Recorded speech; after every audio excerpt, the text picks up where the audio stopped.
pendant mon voyage d'affaires de 30 jours, ma sœur a emménagé dans mon appartement avec ses enfants et m'a envoyé des photos du déménagement en disant « Tu as passé trop de temps à être égoïste, maintenant il est temps de contribuer. » Quand j'ai confronté mes parents, ils ont été clairs, elle a raison. Tu dois apprendre à partager. Alors je l'ai laissé découvrir par elle-même que j'avais déménagé 3 semaines plus tôt, et que le nouvel propriétaire était un agent de la police fédérale. Je suis Chloé. J'ai 28 ans et je regarde des photos que ma sœur vient de m'envoyer par texto d'elle emménageant dans ce qu'elle pense être mon appartement. Elle est là depuis exactement 2 heures et elle a déjà réarrangé mes meubles pour faire de la place à ce qui semble être un parc pour bébés. Le message qui accompagnait les photos était simple. Tu as été égoïste assez longtemps. Il est temps de contribuer. Nous emménageons pour quelques mois. Pas de point d'interrogation. Pas de est-ce que ça irait si ou pouvons-nous en discuter? Juste une déclaration que mon espace était maintenant le leur. D'où regardez-vous aujourd'hui? Laissez votre position dans les commentaires ci-dessous et appuyez sur le bouton j'aime et s'abonner si vous vous êtes déjà senti complètement invisible dans votre propre famille. Vous voudrez certainement rester pour découvrir ce qui s'est passé ensuite. Le fait est que l'on m'a traité d'égoïste toute ma vie. Ça a commencé quand j'avais 12 ans et que j'ai refusé de donner à Rebecca mon argent d'anniversaire pour acheter des cigarettes. Apparemment, vouloir garder mon propre cadeau était égoïste.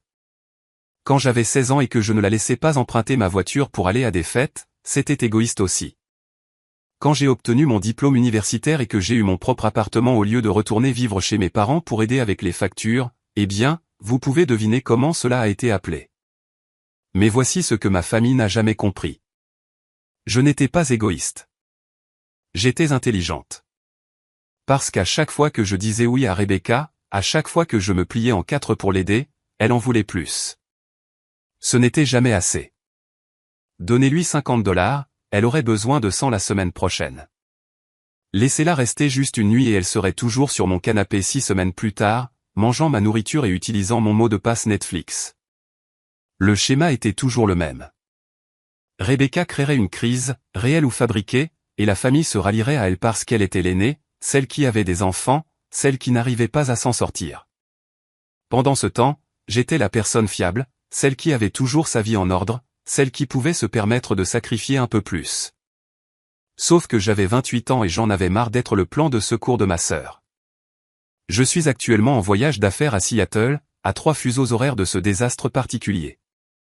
Mon entreprise m'a envoyé ici pour un projet de consultation d'1 mois, et honnêtement, la distance par rapport au drame familial était un bonus inattendu. Jusqu'à maintenant, le fils de 11 ans de Rebecca, Jordan, et sa fille de 9 ans, Mia, avaient été de bons enfants autrefois, quand ils entendaient occasionnellement le mot « non ». Mais des années de les enfants de Rebecca devraient s'exprimer librement avaient fait d'eux des versions miniatures de leur mère, se sentant tout permis, sans limite, et convaincus que les biens des autres étaient une propriété communautaire. Mon téléphone sonne. Maman. Je la laisse aller sur la messagerie vocale, mais elle rappelle immédiatement et encore. Au 4e appel, je réponds. Chloé, Dieu merci. Sa voix est essoufflée de soulagement. Rebecca nous a dit ce qui s'est passé. Cette pauvre fille a dû utiliser sa clé d'urgence parce que tu ne répondais pas à ses appels. Clé d'urgence. C'est une façon intéressante de décrire l'utilisation de la clé de rechange que j'avais laissée à ma voisine pour de vraies urgences. Cependant, je suppose que cela qualifiait d'urgence dans l'esprit de Rebecca. L'urgence d'avoir un endroit où vivre après que son dernier petit ami, Derek, l'ait mise à la porte. Maman, elle ne peut pas simplement emménager dans mon appartement sans demander. Oh, chérie, elle a demandé. Elle t'a envoyé 3 textos hier. Je fais défiler mes messages. Un texto envoyé à 2 heures du matin. Besoin d'un endroit où rester. Enfant 2DX. Ce n'était pas demandé, c'était informé. Elle a les enfants avec elle. Maman continue comme si cela expliquait tout.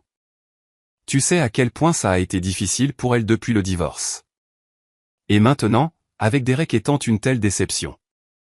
Derek étant une telle déception.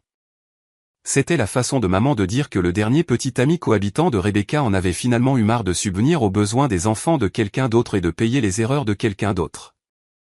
Maman, je suis à 3000 miles. Même si je voulais aider, je ne pourrais pas juste. Tu pourrais rentrer plus tôt. C'est la famille, Chloé. La famille passe avant tout. Ça y était. La phrase magique qui était censée me faire tout abandonner et arranger la vie de Rebecca à nouveau. Mais voici ce que maman ne savait pas. Ce qu'aucun d'eux ne savait. Je ne rentrais pas dans cet appartement. J'avais déménagé il y a 3 semaines avant ce voyage. Le bail était terminé. J'avais trouvé un meilleur endroit de l'autre côté de la ville, et j'avais tranquillement mis en place ma nouvelle vie sans tambour ni trompette, ni réunion de famille. Je ne leur avais pas parlé du déménagement parce que je savais exactement ce qui se passerait. Il y aurait une discussion familiale sur la façon dont j'aurais dû prendre en compte les besoins de Rebecca. Il y aurait des voyages de culpabilité à propos d'avoir abandonné ma famille. Il y aurait des attentes que j'aurais dû coordonner mes choix de vie avec la crise du logement perpétuel de Rebecca. Alors, je ne l'avais tout simplement pas mentionné. Je dois y aller, maman. Je suis en retard pour une réunion. Chloé, tu ne peux pas juste. J'ai raccroché et j'ai immédiatement appelé mon ancien propriétaire. Monsieur Peterson était un homme âgé charmant qui gérait des propriétés depuis 40 ans. Quand je lui ai expliqué la situation, sa réponse a été immédiate. Oh là là, je l'ai déjà loué à quelqu'un d'autre. Ils ont emménagé hier. Bien sûr que oui. Parce que c'est ce qui arrive quand vous mettez légalement fin à un bail et que vous déménagez. Quelqu'un d'autre emménage. Qui est le nouveau locataire? Un type sympa. Agent de la police fédérale, très discret, très ordonné, il a dit qu'il voulait spécifiquement un endroit où il pourrait avoir la paix après le travail. Un agent de la police fédérale, quelqu'un qui n'apprécierait probablement pas de trouver des étrangers dans son appartement légalement loué. J'ai remercié monsieur Peterson et j'ai raccroché, regardant par la fenêtre de l'hôtel la ligne d'horizon de Seattle. Ma sœur était en train de s'installer chez quelqu'un d'autre, de faire du café dans la cuisine de quelqu'un d'autre, laissant probablement Jordan et Amy à courir partout comme s'ils étaient chez eux. Et quand cet agent de police fédérale très ordonné et très discret rentrerait de son service ce soir, il trouverait une femme qui revendiquait des droits familiaux sur un endroit qui n'était pas le sien avec des enfants à qui on n'avait jamais appris que la propriété des autres n'était pas leur. Terrain de jeu. Mon téléphone a vibré avec un autre texto de Rebecca. Merci d'avoir partagé ton espace. Les enfants adorent leur nouvelle chambre, leur nouvelle chambre. Elle avait déjà réclamé l'espace, attribué des chambres, s'était installée pour ce qu'elle attendait clairement être un arrangement à long terme. J'ai éteint mon téléphone et j'ai commandé le service en chambre. Demain allait être très intéressant pour ma famille, mais pour ce soir, j'allais profiter de mes dernières heures de paix avant que la tempête ne frappe. La tempête a éclaté exactement à 6h47 le lendemain matin, heure de Seattle. Mon téléphone a explosé de notifications. 17 appels manqués et 43 messages textes de divers membres de la famille, chacun plus frénétique que le précédent. Rebecca, 6h47. Un type frappe à la porte en disant que c'est son appartement. Maman, 6h52. Rebecca a appelé en pleurant. Qu'est-ce qui se passe? Papa, 7h15. Appelez-nous maintenant. Rebecca, 7h18. Ce fou menace d'appeler la police si nous ne partons pas immédiatement. Où es-tu? J'ai commandé un café et je les ai parcourus comme on lit un scénario de feuilleton vraiment dramatique, sauf que celui-ci mettait en scène ma famille et leur incapacité totale à saisir la cause et les faits. Selon les messages de plus en plus hystériques de Rebecca, l'agent de police très ordonné et très discret était rentré de son service de nuit pour trouver les affaires de ma sœur dans son salon et les jouets de ma nièce éparpillés sur son sol. Apparemment, il avait été complètement déraisonnable à ce sujet. Imaginez ça. Un homme étant déraisonnable de trouver des étrangers chez lui. Les messages ont escaladé tout au long de la matinée. L'officier de police, l'officier Martinez, selon les textos de Rebecca, avait été extrêmement impoli en leur demandant de partir immédiatement. Il avait exagéré en trouvant Jordan faisant rebondir un ballon de basket dans le salon à 7h du matin. Il était totalement inflexible quant à l'explication de Rebecca selon laquelle il s'agissait d'une urgence familiale. J'ai appelé ma mère vers 10h après avoir eu suffisamment de caféine pour gérer le nouveau drame qui se préparait. Chloé. La voix de maman était aiguë de panique. Rebecca dit qu'un homme essaie de la jeter, elle et les enfants, à la rue. Elle dit que tu lui as donné la permission de rester dans ton appartement. Je ne lui ai jamais donné la permission de quoi que ce soit. Eh bien, elle a la clé. La clé d'urgence pour les urgences. Être mise à la porte par ton petit ami n'est pas mon urgence à résoudre. Une pause, puis sur ce ton que maman utilise quand elle est sur le point de déployer la guerre émotionnelle. Ce sont ta nièce et ton neveu dont nous parlons. Des enfants, Chloé, tu laisserais vraiment des enfants sans abri. Et ça y était. L'option nucléaire. La carte pense aux enfants qui étaient censés me faire craquer. Parce que dans la logique de ma famille, toute limite que je fixais était automatiquement cruelle envers les enfants. Ces enfants ont une mère qui a fait des choix qui ont mené à cette situation et ils ont des grands-parents avec une chambre d'amis. Une autre pause, plus longue cette fois. Notre chambre d'amis n'est pas assez grande pour tous les trois.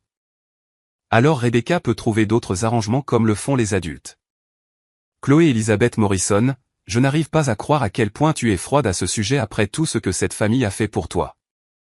J'ai raccroché parce que cette phrase ne finissait jamais bien et j'en avais marre d'entendre la liste détaillée des sacrifices de ma famille. Mon téléphone a sonné à nouveau immédiatement. Papa, cette fois. Ta mère est hors d'elle, a-t-il dit sans préambule. Qu'est-ce que c'est que cette histoire de ne plus vivre dans ton appartement? Ce n'est pas absurde. J'ai déménagé il y a 3 semaines. Le bail est terminé.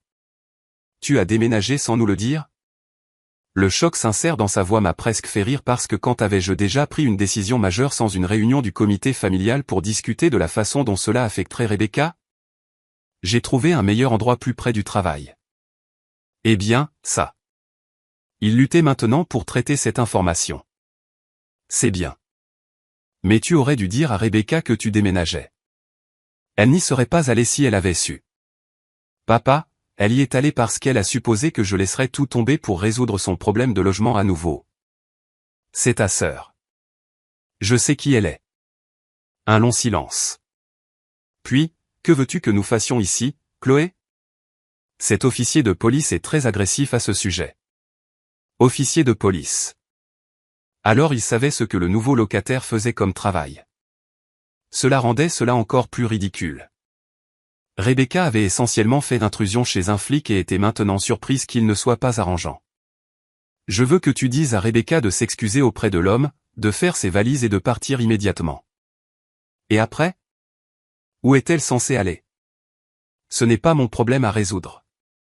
Mon Dieu, Chloé. La voix de papa était rauque de déception. Quand es-tu devenue si sans cœur? Sans cœur? Encore ce mot. Celui qu'ils utilisaient chaque fois que je refusais d'être leur solution au problème de Rebecca. Je suis devenu réaliste, papa, il y a une différence. J'ai raccroché et j'ai éteint mon téléphone. Dehors, par la fenêtre de mon hôtel, Seattle était grise et bruineuse, ce qui semblait approprié pour la journée. En soirée, la situation avait apparemment atteint un point critique. Quand j'ai enfin rallumé mon téléphone, j'ai trouvé un message vocal de Monsieur Peterson qui m'a fait tressaillir. Chloé, ma chère, je suis vraiment désolé de vous déranger, mais il y a eu une sacrée situation. Votre sœur refuse de quitter l'appartement de l'officier Martinez et il a appelé du renfort. J'ai peur que si cela n'est pas résolu rapidement, il pourrait y avoir des arrestations. Pourriez-vous éventuellement appeler l'officier Martinez? Son numéro est. Arrestation. Rebecca était sur le point d'être arrêtée pour intrusion dans l'appartement d'un officier de police. J'ai immédiatement appelé le numéro que Monsieur Peterson m'avait donné. Officier Martinez. Sa voix était professionnelle mais tendue. Bonjour, c'est Chloé Morrison, la sœur de Rebecca Morrison. Monsieur Peterson m'a donné votre numéro. Madame Morrison. Dieu merci. Votre sœur affirme qu'elle a la permission d'être dans cet appartement et elle refuse de partir malgré mes demandes répétées. J'entendais des voix en arrière-plan. La voix de Rebecca devenant plus aiguë et plus émotive et ce qui ressemblait à d'autres officiers. Officier Martinez, je dois vous expliquer la situation. Rebecca ne savait pas que j'avais déménagé. Elle utilisait une clé d'urgence qui n'était jamais destinée à cet usage. Donc, elle n'a pas la permission d'être ici. Absolument pas. Elle ne l'a jamais eue. Elle a supposé que mon appartement était disponible pour son usage sans me demander d'abord. Une pause. Êtes-vous en train de dire que c'était un malentendu plutôt qu'une intrusion intentionnelle? J'ai fermé les yeux. C'était mon point de choix. Je pouvais laisser Rebecca faire face aux conséquences de ses actions. Arrestation, accusation criminelle, un casier judiciaire qui la suivrait pour toujours, où je pouvais intervenir une fois de plus, lui donner une porte de sortie des conséquences qu'elle avait méritées. C'était un malentendu, ai-je dit. Elle ne savait vraiment pas que j'avais déménagé. Elle pensait qu'elle utilisait mon appartement avec une permission implicite. Je vois. Et les enfants sont innocents dans cette situation. Ils suivent juste leur mère. Une autre pause. Puis, Madame Morrison, si vous pouvez garantir que votre sœur partira immédiatement et ne reviendra pas, je suis prêt à traiter cela comme un malentendu plutôt que de poursuivre des accusations. Un soulagement m'a envahi. Elle partira. Je le garantis. Il y a la question des dommages à la propriété. Les serrures doivent être changées, et il y a eu des dommages au revêtement de sol. Combien? Environ $800. $800. Le prix de la dernière crise de Rebecca, maintenant ma responsabilité à résoudre. Je m'en occuperai. Merci, Madame Morrison. Votre intervention ici a probablement sauvé votre sœur d'une situation juridique très grave. Après avoir raccroché, je me suis assise dans ma chambre d'hôtel et j'ai réalisé ce qui venait de se passer. J'avais sauvé Rebecca de l'arrestation, mais je ne l'avais pas sauvée des conséquences. Elle devait toujours partir. Elle n'avait toujours nulle part où aller. Elle devait toujours faire face à la réalité que ses choix avaient mené à cette crise. Et pour la première fois, je l'avais aidée tout en maintenant mes limites. J'étais intervenu pour éviter un désastre sans encourager son comportement. Cela ressemblait à un progrès. Un petit progrès, mais un progrès tout de même. Les jours suivants ont apporté les conséquences prévisibles de la crise de l'appartement.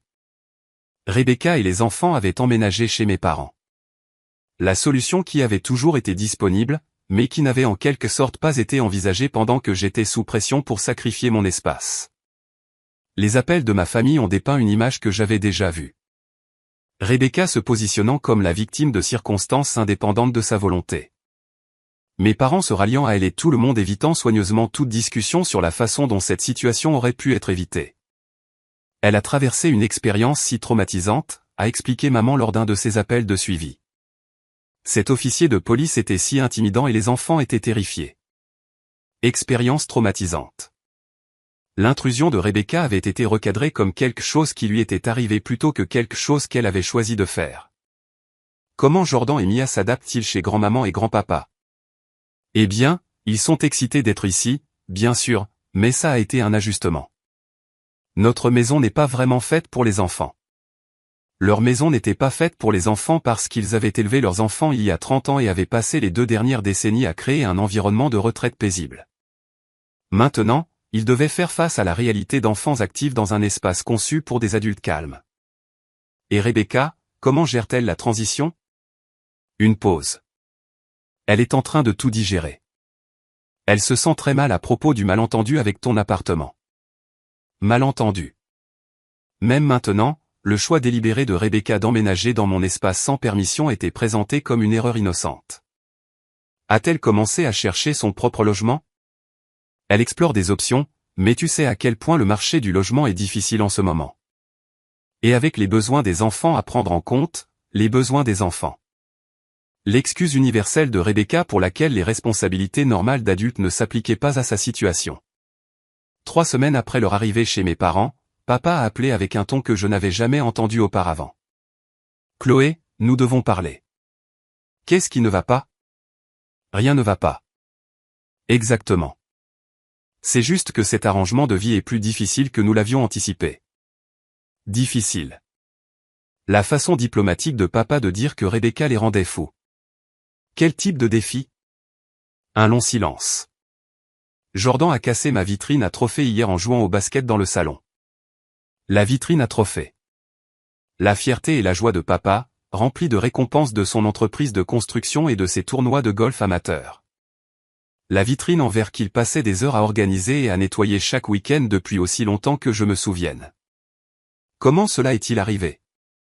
Rebecca a dit que les enfants avaient besoin d'espace pour faire de l'exercice car ils ne peuvent pas jouer dehors sans surveillance dans notre quartier. Leur quartier, la rue résidentielle tranquille où ils avaient emménagé, spécifiquement parce qu'elle était remplie de retraités et de personnes sans enfants, où les pelouses étaient impeccables et les ordonnances sur le bruit prises au sérieux. Qu'a-t-elle dit quand tu lui as parlé de les superviser? Elle a dit, les enfants ont besoin de liberté pour explorer leur environnement. Trop de règles étouffent la créativité. Les règles étouffent la créativité. La réponse universelle de Rebecca à toute suggestion selon laquelle ses enfants devraient respecter la propriété ou l'espace des autres. Et maman, comment gère-t-elle l'ajustement? Une autre pause. Ta mère a du mal.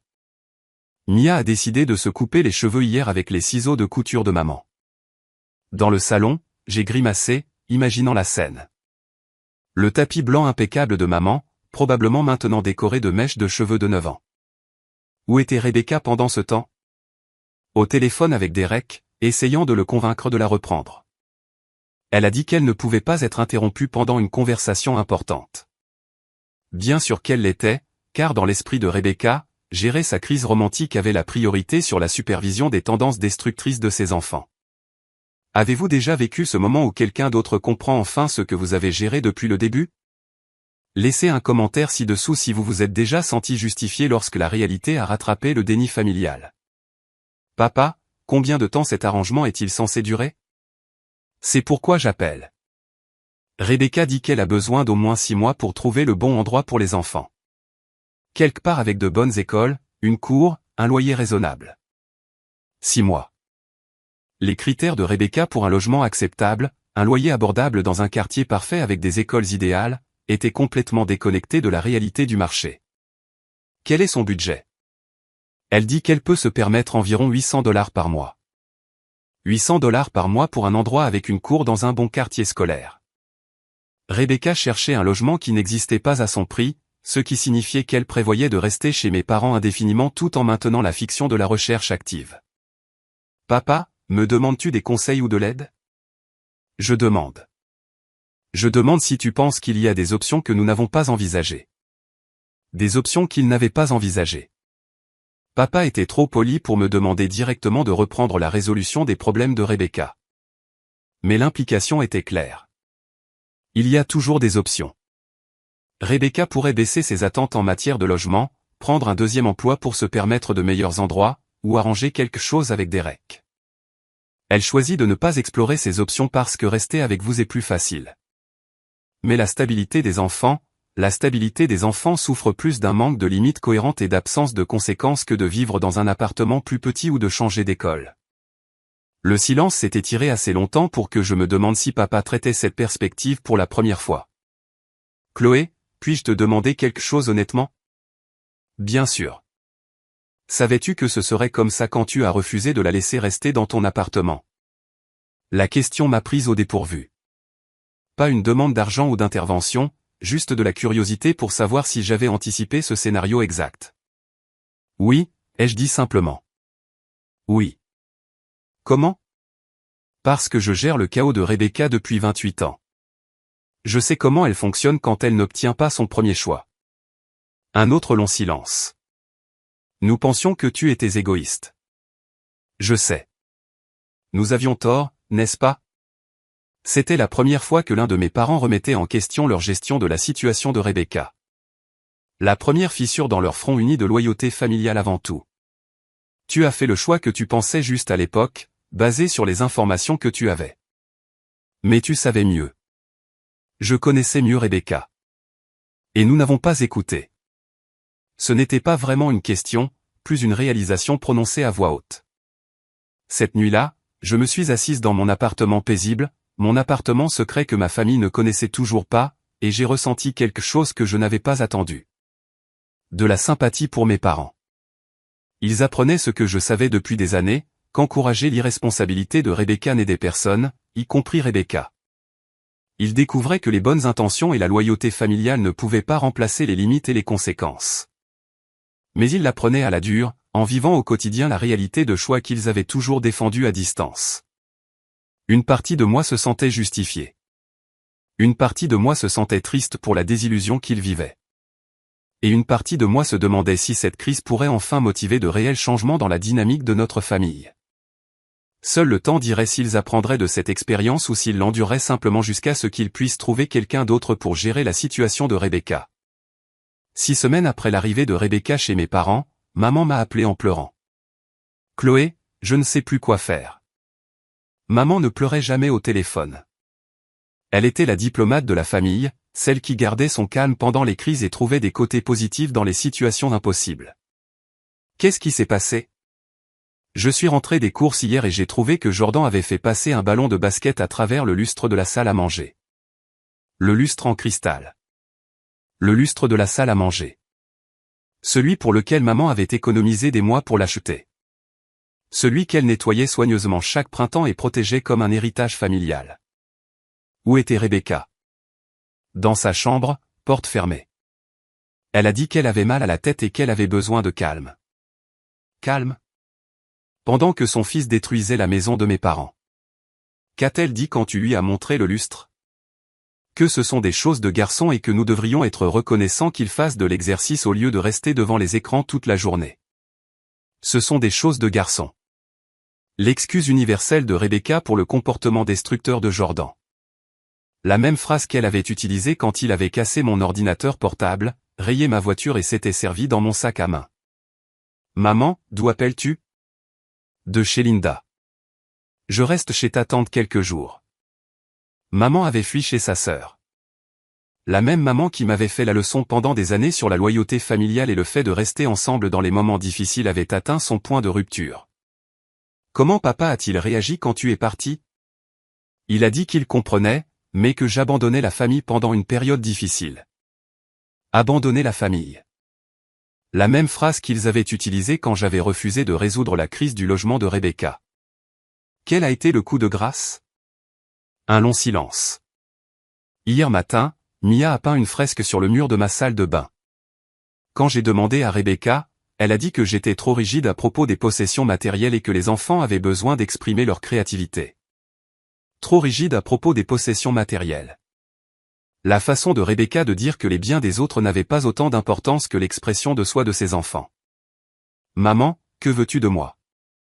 Je veux savoir si tu voyais cela venir. Si tu savais que ce serait comme ça. Oui, je savais. Pourquoi ne nous as-tu pas prévenus? M'aurais-tu cru? Silence. Nous savions toutes les deux la réponse. Il y a 2 mois, toute tentative de les prévenir aurait été rejetée comme une preuve supplémentaire de mon attitude sans cœur envers la famille. La maison est détruite, a-t-elle dit doucement. 20 ans à entretenir cet endroit, et on dirait qu'une tornade l'a frappé. Que dit Rebecca à propos des dégâts? Que ce sont des accidents normaux de l'enfance, et que nous ne devrions pas faire sentir aux enfants qu'ils sont coupables d'être des enfants. Des accidents normaux de l'enfance. Comme si apprendre aux enfants à respecter la propriété des autres endommagerait en quelque sorte leur développement psychologique. Combien de temps cela est-il censé durer? Rebecca dit qu'elle cherche toujours, mais que chaque endroit qu'elle trouve a des problèmes. Trop cher, mauvais quartier, pas adapté aux enfants. Trop cher, mauvais quartier, pas adapté aux enfants. Les critères de Rebecca garantissaient qu'elle ne trouverait jamais rien, ce qui signifiait qu'elle pouvait rester chez mes parents indéfiniment tout en maintenant la fiction de la recherche active. Maman, quelqu'un a-t-il suggéré que les exigences de Rebecca pourraient être irréalistes pour son budget? Ton père a essayé de lui en parler. Elle a dit, nous essayons de la forcer, elle et les enfants, à vivre dans un logement insalubre parce que nous ne voulons pas d'eux. Ne pas vouloir d'eux. Rebecca avait réussi à recadrer des suggestions raisonnables comme des preuves de rejet familial. Papa gère-t-il bien? Un rire amer. Ton père a 73 ans. Il a pris sa retraite pour lire des livres et travailler dans son jardin. Au lieu de cela, il arbitre des disputes entre Jordan et Mia, nettoie les dégâts plus vite qu'il ne peut les réparer, et écoute Rebecca se plaindre que nous n'avons pas les bonnes collations pour les enfants. L'épuisement dans la voix de maman était profond. Ce n'était pas seulement le stress d'un ajustement temporaire. C'était une femme qui avait atteint la limite de sa capacité à faire face au chaos. Maman, veux-tu mon conseil? Oui. S'il te plaît. Dis à Rebecca qu'elle a 30 jours pour trouver son propre logement. Peu importe si cela répond à tous ses critères. Si elle refuse, dis-lui que tu l'aideras à faire ses valises, mais qu'elle doit partir de toute façon. Nous ne pouvons pas jeter notre fille et nos petits-enfants à la rue. Vous ne les jetez pas à la rue. Vous appliquez des limites raisonnables dans votre propre maison. Rebecca a des options. Elle choisit de ne pas les explorer parce que rester avec vous est plus facile.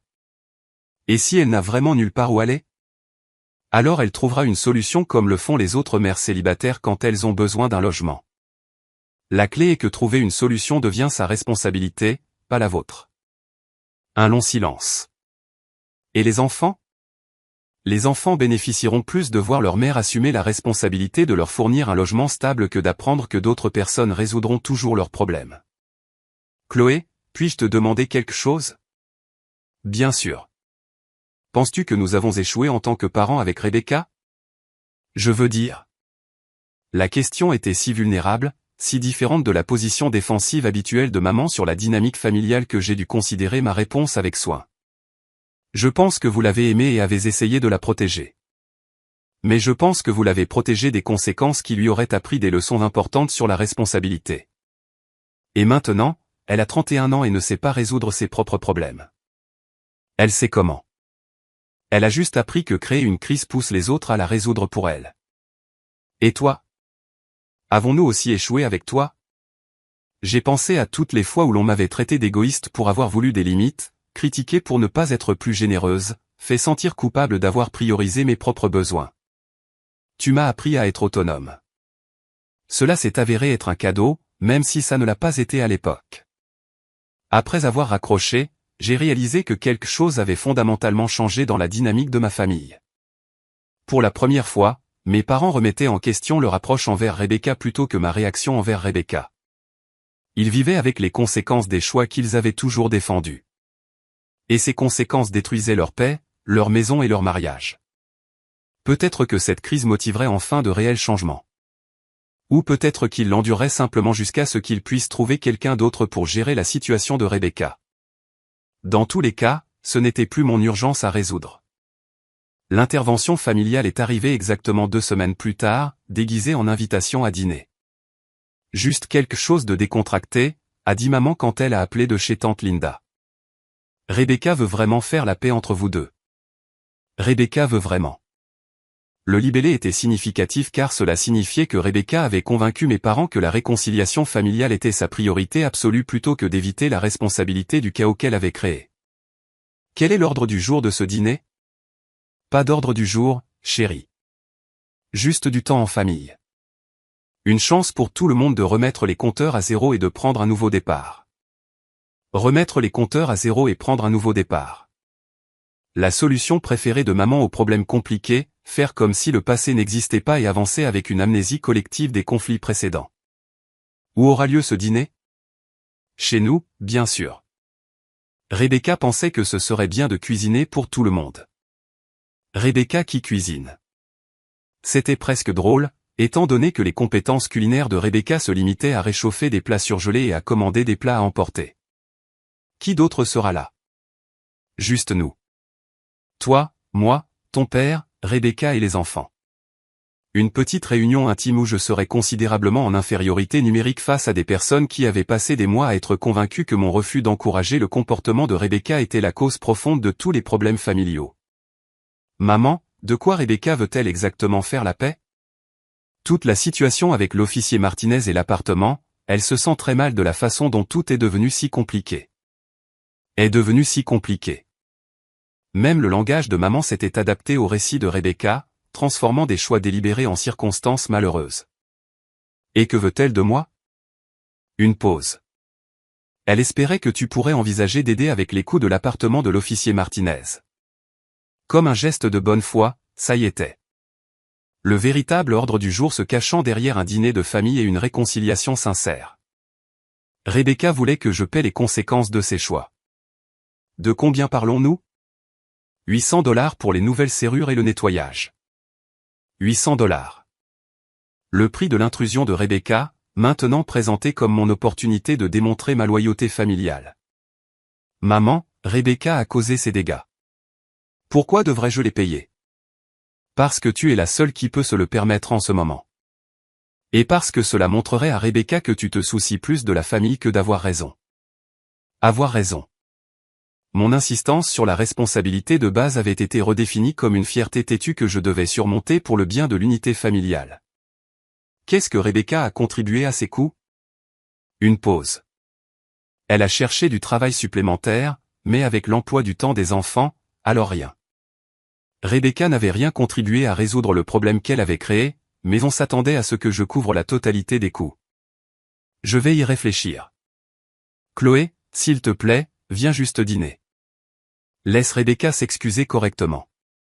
Donne-lui une chance de réparer les choses. Réparer les choses en me faisant payer ses erreurs pendant qu'elle s'attribuait le mérite de reconstruire les relations familiales. Ce dimanche-là, je me suis rendu chez mes parents pour la première fois depuis des mois. Le quartier avait la même apparence, mais la maison elle-même montrait des signes de sa nouvelle résidence. La pelouse avant était jonchée de jouets. L'allée avait des dessins à la craie qui n'avaient pas été nettoyés. L'intérieur était pire. Les meubles du salon avaient été réarrangés autour d'une grande télévision. Les murs montraient des traces d'éraflures et de petits trous. L'environnement impeccable que mes parents avaient entretenu pendant des décennies avait été transformé en quelque chose qui ressemblait à une crèche. Après une journée particulièrement énergique, Rebecca m'a accueilli à la porte, vêtue d'un tablier et d'un sourire qui n'atteignait pas ses yeux. « Chloé, je suis si contente que tu sois venue. J'ai préparé ton pot-au-feu préféré. » Le pot-au-feu n'était pas mon préféré, mais c'était probablement le plat le plus compliqué que Rebecca savait préparer. Merci d'avoir cuisiné. Bien sûr. Les dîners de famille sont si importants, tu ne trouves pas? Jordan et Mia sont apparus du salon, l'air plus calme que d'habitude. Salut, tante Chloé, a dit Jordan doucement. Salut, Jordan. Comment va l'école? Bien. Il a jeté un coup d'œil à sa mère avant d'ajouter. Nous devrons peut-être changer d'école à nouveau si nous déménageons. Déménager à nouveau. Apparemment, la recherche de logement de Rebecca était toujours en cours, bien qu'elle soit chez mes parents depuis plus de 2 mois. Où penses-tu déménager? Le sourire de Rebecca s'étendit. Nous explorons des options. Je veux trouver le bon environnement pour le développement des enfants. Le dîner a été exactement ce à quoi je m'attendais. Une performance élaborée conçue pour démontrer la transformation de Rebecca en un membre responsable de la famille. Elle a servi la nourriture avec des fioritures, a maintenu la conversation légère et positive, et a fait plusieurs références à tout ce qu'elle avait appris pendant cette période difficile. Ce n'est qu'au dessert qu'elle en est venue au fait. Je te dois d'énormes excuses, a-t-elle dit, sa voix lourde de sincérité travaillée. Je réalise maintenant que mes actions t'ont mis dans une situation terrible. J'aurais dû demander la permission au lieu de supposer que je pouvais utiliser ton appartement. Supposer que je pouvais utiliser ton appartement. Même ces excuses réussissaient à minimiser la violation de l'effraction dans la maison de quelqu'un d'autre. J'apprécie cela, Rebecca. J'ai réfléchi à la façon de réparer les choses, et j'aimerais te rembourser pour tout le trouble que j'ai causé. Me rembourser. Une formulation intéressante, étant donné qu'elle ne m'avait jamais remboursé pour quoi que ce soit dans toute notre relation. Ce n'est pas nécessaire, mais c'est. Je veux reconstruire la confiance entre nous. Elle a fait une pause dramatique. J'espérais que nous pourrions travailler ensemble à résoudre les coûts de l'appartement de l'officier Martinez. Si tu pouvais aider avec les dépenses immédiates, je pourrais mettre en place un plan de paiement pour te rembourser au fil du temps. Ça y était. Rebecca voulait un prêt sans intérêt déguisé en solidarité familiale. De combien de temps parlons-nous? Peut-être 6 mois. Une fois que je serai installé dans mon propre logement et que la situation des enfants se stabilisera, 6 mois minimum avec des excuses intégrées pour les retards et les prolongations. Dans le monde de Rebecca, les plans de paiement n'étaient que des moyens polis de faire des demandes qui ne seraient jamais satisfaites. Rebecca, que se passe-t-il si je dis non?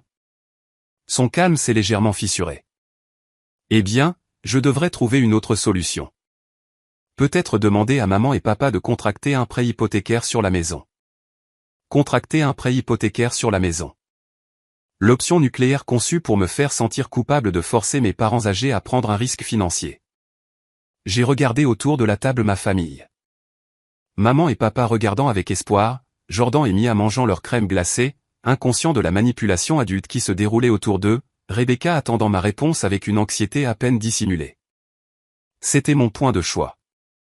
Reprendre mon ancien rôle de solutionneur de problèmes de Rebecca ou maintenir les limites que j'avais tant travaillé à établir. Je dois y réfléchir, ai-je dit finalement. Le visage de Rebecca s'est effondré. Y réfléchir. C'est la famille qui aide la famille. C'est aussi encourager un comportement qui a causé du harcèlement et du stress à un homme innocent. Je n'arrive pas à croire que tu me punis toujours pour une erreur pour laquelle je me suis déjà excusé. Punis toujours. Comme si mon refus de résoudre automatiquement ces problèmes était un acte de cruauté plutôt que de simple autopréservation. Je ne punis personne, Rebecca. Je ne dis juste plus automatiquement oui. Elle s'est tournée vers nos parents. C'est exactement ce dont j'avais peur. Chloé a décidé qu'elle est meilleure que le reste d'entre nous. Le piège était parfaitement tendu. Accepter que je ne me croyais pas supérieur et, par implication, accepter d'aider Rebecca avec sa dernière crise financière. Je pense que je suis responsable de mes propres choix et de mes propres conséquences, ai-je dit.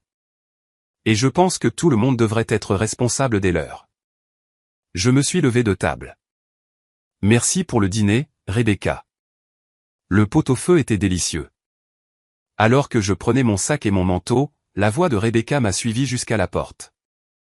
J'espère que tu pourras vivre avec toi-même, sachant que tu as choisi l'argent plutôt que la famille. L'argent avant la famille. Le dernier voyage de culpabilité délivré alors que je m'éloignais du rôle qu'il m'avait assigné depuis l'enfance. Mais pour la première fois de ma vie, je pouvais vivre avec moi-même parce que j'avais choisi la vérité plutôt que l'encouragement de la dépendance, les limites plutôt que le dysfonctionnement. Et cela me semblait être exactement le bon choix. 2 semaines plus tard, papa m'a appelé avec une proposition qui m'a surprise. Chloé, je dois te demander quelque chose, et je veux que tu sois complètement honnête avec moi, d'accord ? Si tu devais aider avec ces coûts d'appartement, hypothétiquement, quelles seraient tes conditions ? Conditions. Papa avait appris quelque chose sur les négociations en observant cette crise familiale. Pourquoi demandes-tu hypothétiquement ? Un long silence. Parce que ta mère est rentrée hier, a regardé l'état de la maison, et est retournée directement chez Linda sans défaire son sac. Maman était revenue, avait jeté un coup d'œil à tout le nouveau chaos qui s'était produit pendant son absence, et s'était immédiatement enfuie à nouveau. Qu'est-ce qui s'est passé pendant son absence ? Rebecca a décidé que les enfants avaient besoin de plus d'espace pour leurs activités. Elle a réarrangé tous les meubles, enlevé certaines décorations murales de maman pour accrocher les œuvres d'art des enfants, et converti la chambre d'amis en ce qu'elle appelle un centre de créativité. La chambre d'amis. L'espace soigneusement décoré de maman pour les visiteurs, transformé en un studio d'art pour des enfants à qui on n'avait jamais enseigné les limites. Et la réaction de maman, elle n'a pas dit un mot, a juste regardé autour d'elle, a pris son sac et est partie. Mais j'ai trouvé une note sur le comptoir de la cuisine qui disait qu'elle ne reviendrait pas avant que Rebecca ne déménage. Un ultimatum. Maman avait atteint sa limite absolue. Papa, si je devais payer ses coûts, ma condition serait que Rebecca déménage dans les 30 jours. Silence. Elle n'a nulle part où aller, a-t-il dit finalement. Elle a les mêmes options qu'il y a 4 mois quand elle a décidé de faire intrusion dans mon appartement. Elle peut baisser ses exigences, obtenir un revenu supplémentaire, ou arranger quelque chose avec Derek. Derek ne la reprendra pas. Alors elle doit explorer d'autres solutions comme le font les adultes quand ils ont besoin d'un logement. Une pause. Chloé, je sais ce que tu vas dire, mais pourrais-tu envisager de couvrir son premier mois de loyer quelque part juste pour l'aider à s'établir ? Premier mois de loyer. La demande était passée de $800 à potentiellement $1,500 ou plus. Papa, si je paie son premier mois de loyer, que se passera-t-il si elle ne peut pas se permettre le 2e mois ? Elle trouvera une solution. Le fera-t-elle ? Ou y aura-t-il une autre urgence familiale qui nécessitera que quelqu'un d'autre résolve ses problèmes ? La question a plané entre nous parce que nous connaissions tous les deux la réponse. Et si nous le mettions par écrit ? A demandé papa. Une sorte d'accord stipulant que c'est la dernière aide financière. Un contrat avec Rebecca. L'idée était absurde étant donné qu'elle n'avait jamais honoré aucun accord qui devenait inconvénient. Papa, penses-tu vraiment qu'un bout de papier changerait le comportement de Rebecca ? Peut-être si elle comprenait que c'était absolument la dernière fois. Combien de fois lui as-tu dit que c'était la dernière fois ? Un long silence. Trop de fois. Et comment cela s'est-il passé ? Pas bien. J'entendais l'épuisement dans sa voix. Il ne s'agissait plus de Rebecca. Il s'agissait d'un homme de 73 ans essayant de sauver son mariage et sa maison des dommages collatéraux du dysfonctionnement de sa fille. Si je fais cela, ai-je dit lentement, je dois être clair sur ce que cela signifie. D'accord. Je paie les frais d'appartement et le premier mois de loyer ailleurs. Coût total environ $2000. Rebecca déménage dans les 30 jours. Et c'est absolument la dernière aide financière qu'elle recevra de moi, jamais. Jamais, jamais. Plus d'urgence, plus d'aide temporaire, plus d'obligations familiales pour la tirer d'affaire. Et si quelque chose de vraiment grave se produisait? Papa, tout ce qui concerne Rebecca est toujours présenté comme vraiment grave, mais rien de tout cela n'a été assez grave pour la motiver à changer ses habitudes. Une autre pause. Et si elle refuse de déménager même après que tu aies payé son nouvel endroit, alors toi et maman appliquez la limite. Vous lui dites qu'elle doit partir, quel est un autre endroit où aller ou non. Chloé, papa, tu ne peux pas me demander de résoudre le problème de logement de Rebecca et ensuite refuser d'appliquer la solution quand elle la trouve peu pratique. Laisse-moi parler à ta mère. Tu as une semaine pour décider. Après cela, la situation de logement de Rebecca devient quelque chose que vous gérez sans mon implication. J'ai raccroché et je me suis assise dans mon appartement tranquille, traitant ce que je venais d'accepter d'envisager. $2000 pour acheter la paix de ma famille et ma propre liberté face aux futures urgences de Rebecca. Cela ressemblait à payer une rançon, sauf que les ravisseurs étaient mes propres parents. Mais peut-être que cela en valait la peine pour enfin fermer la porte à 28 ans d'être le plan de secours de ma sœur. La question était de savoir si Rebecca resterait réellement partie ou si ce n'était que la dernière d'une série de renflouements familiaux qui se répéteraient chaque fois que la vie deviendrait difficile. Compte tenu de son passé, je n'étais pas optimiste quant à sa capacité d'apprentissage. Mais j'étais optimiste quant à ma propre capacité à respecter les limites une fois qu'elles seraient clairement établies et payées d'avance. Papa a rappelé en moins de 24 heures. Nous acceptons tes conditions. Pas de négociation, pas de demande de modification, pas de tentative de négocier de meilleures conditions. Papa ressemblait à un homme qui avait épuisé ses options et sa patience à parts égales. Comment maman a-t-elle réagi? Elle a dit de te dire qu'elle était désolée que nous ayons mis si longtemps à comprendre ce que tu as géré toutes ces années. Des excuses de maman pour avoir douté de mon évaluation du comportement de Rebecca et de mon besoin de limites protectrices. Et Rebecca est moins enthousiaste à propos de l'arrangement. J'imaginais que Rebecca s'attendait probablement à ce que mes parents négocient en son nom, à trouver un terrain d'entente qui lui permettrait de conserver les avantages du soutien familial sans l'inconvénient de devoir réellement déménager. Qu'a-t-elle dit exactement? Que 30 jours ne suffisent pas pour trouver un logement décent. Que se précipiter dans des décisions de logement sous pression n'est pas juste pour les enfants. Que la famille devrait se soutenir mutuellement pendant les transitions au lieu de faire des ultimatums. La famille devrait se soutenir mutuellement. La réponse standard de Rebecca à toute situation qui exigeait un effort ou un sacrifice de sa part. As-tu expliqué que ce n'est pas un ultimatum? C'est une offre avec des conditions. J'ai essayé. Elle a dit que les conditions étaient conçues pour l'humilier et prouver qu'elle était un fardeau pour la famille. L'humilier. Rebecca avait réussi à recadrer son expulsion de la maison de mes parents comme une attaque personnelle plutôt qu'une conséquence naturelle du fait de rendre leur maison invivable. A-t-elle commencé à chercher des appartements? Elle dit qu'elle l'a fait, mais que chaque endroit qu'elle a trouvé a des problèmes. Trop cher, mauvais quartier, pas adapté aux enfants. Les critères de Rebecca pour un logement acceptable garantissaient qu'elle ne trouverait jamais rien, ce qui signifiait qu'elle pouvait rester indéfiniment tout en maintenant la fiction de la recherche active. Quel est son budget? Elle dit qu'elle a besoin d'au moins un 2 pièces pour moins de $1000 par mois, de préférence avec une cour. $1000 par mois pour un 2 pièces avec une cour. Les attentes budgétaires de Rebecca étaient complètement déconnectées de la réalité du marché. Papa, ce budget pourrait lui procurer un studio dans un quartier moins souhaitable. Je sais. J'ai essayé de lui expliquer ça. Mais elle dit qu'elle ne sacrifiera pas le bien-être de ses enfants pour respecter une date limite arbitraire. Date limite arbitraire. Mon exigence de 30 jours avait été redéfinie comme cruelle et déraisonnable. La date limite est maintenue, ai-je dit fermement. 30 jours à compter d'aujourd'hui où l'offre expire. Et si elle trouve un logement mais a besoin d'aide pour les dépôts de garantie? Ces coûts sont inclus dans les 2000 $. Ce n'est pas de l'argent supplémentaire. Une pause. Chloé, et si elle refuse simplement de partir? Alors toi et maman la faites expulser légalement si nécessaire. Nous ne pouvons pas jeter notre fille à la rue. Vous ne la jetez pas dehors. Vous appliquez des limites raisonnables dans votre propre maison.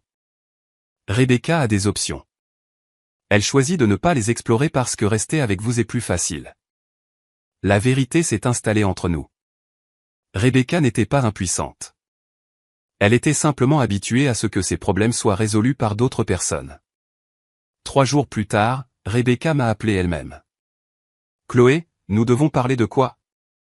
De ces conditions déraisonnables que tu as attachées à l'aide à la famille. Quelles conditions trouves-tu déraisonnables? Le délai? Principalement. 30 jours ne suffisent pas pour prendre des décisions de logement responsables. J'ai besoin d'au moins 2 mois pour trouver le bon endroit pour les enfants. 2 mois. Rebecca voulait prolonger son séjour de 8 semaines supplémentaires pendant que maman continuait à se cacher chez tante Linda. Le délai n'est pas négociable, Rebecca. Pourquoi pas? Quelle différence 30 jours contre 2 mois font-ils pour toi? Cela fait la différence entre maman qui rentre à la maison et maman qui demande la séparation. Une pause. C'est ridicule. Maman ne quitterait pas papa pour quelque chose comme ça. Maman a déjà quitté papa pour quelque chose comme ça. Elle est partie depuis 3 semaines. C'est de la manipulation émotionnelle. C'est le comble venant de quelqu'un qui a bâti sa vie autour de la manipulation des émotions familiales pour éviter les conséquences.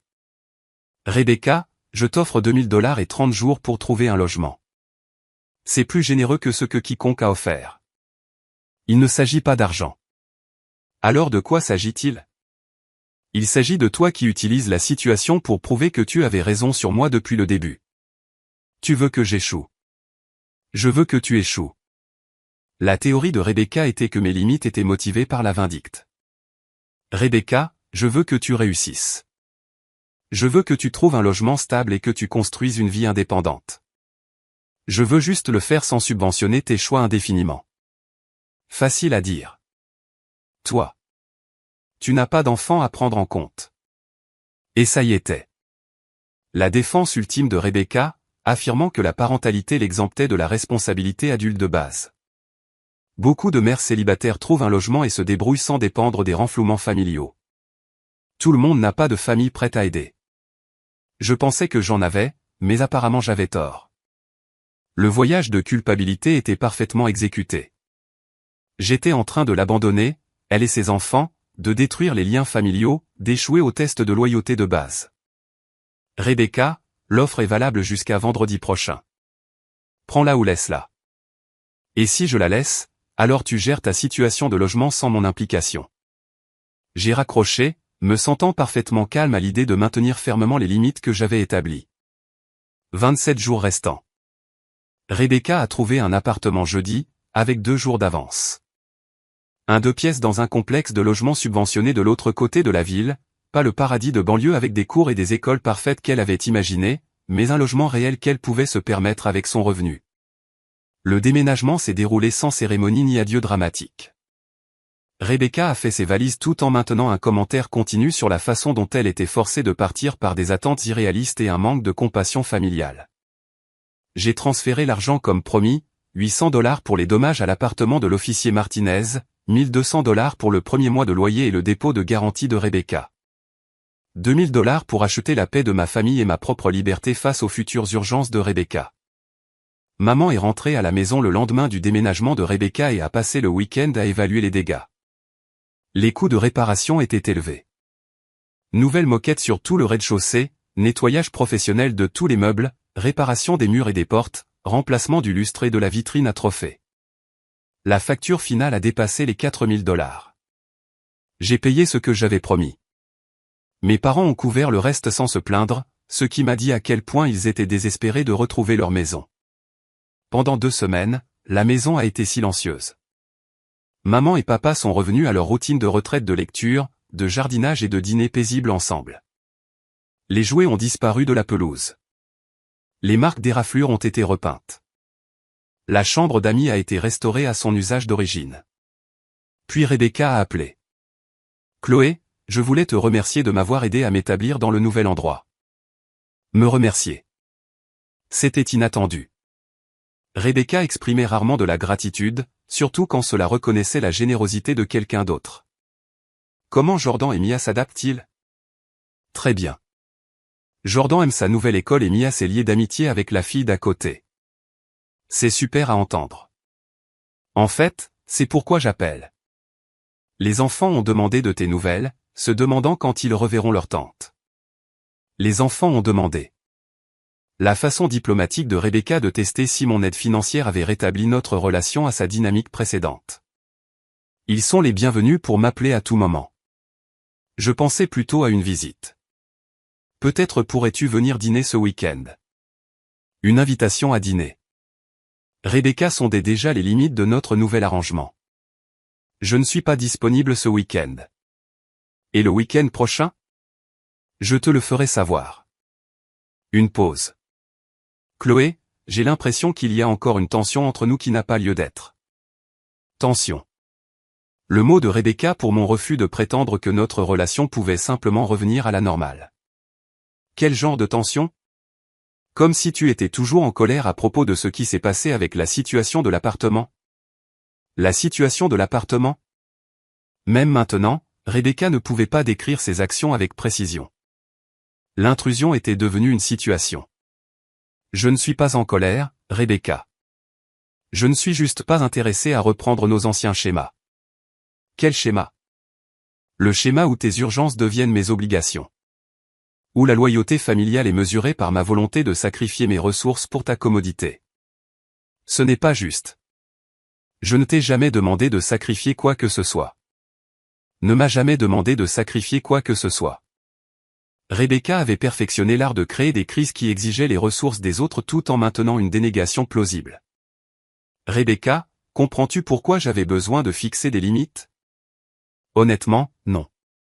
Je pense que tu as décidé que tu en avais marre de faire partie de cette famille et tu as trouvé des excuses pour justifier de t'éloigner. Dans l'esprit de Rebecca, mes limites n'étaient pas une question d'autopréservation. Elles étaient une question de rejet des obligations familiales par égoïsme. J'espère que les choses se passeront bien pour toi dans ton nouvel endroit. C'est tout. C'est tout ce que tu as à dire? C'est tout ce que j'ai à dire. Alors, tu vas vraiment me couper les ponts définitivement parce que j'ai fait une erreur? Une erreur? Singulier. Tout cela. L'intrusion, la destruction de la maison de nos parents, la manipulation, les voyages de culpabilité, réduits à une petite erreur de jugement. Je ne te coupe pas les ponts. Je refuse juste de reprendre le rôle de résoudre tes problèmes. Et s'il y a une vraie urgence, quelque chose de grave avec les enfants? Alors tu géreras ça comme les autres mères célibataires, en contactant les ressources appropriées et en prenant des décisions responsables. Le silence s'est étiré assez longtemps pour que je me demande si elle avait raccroché. Tu as vraiment changé, a-t-elle dit finalement. Oui, j'ai changé. Pas pour le mieux. Peut-être pas de son point de vue. L'ancienne Chloé était utile à Rebecca. La nouvelle Chloé ne l'était pas. Après avoir raccroché, j'ai réalisé que quelque chose de profond avait changé. Pour la première fois dans notre relation, je ressentais une paix authentique concernant la situation de Rebecca. Elle avait un logement stable qu'elle était responsable de maintenir. Jordan et Mia avaient une fréquentation scolaire constante. Maman et papa avaient retrouvé leur maison et leur mariage, et j'avais retrouvé ma vie. 3 mois plus tard, maman a appelé avec ce qu'elle a décrit comme de bonnes nouvelles. Rebecca se débrouille très bien dans son appartement. Elle a payé son loyer. Les enfants semblent installés et elle parle même de suivre des cours au collège communautaire. C'est super, maman. Elle voit aussi quelqu'un, un homme gentil qu'elle a rencontré à l'école de Jordan.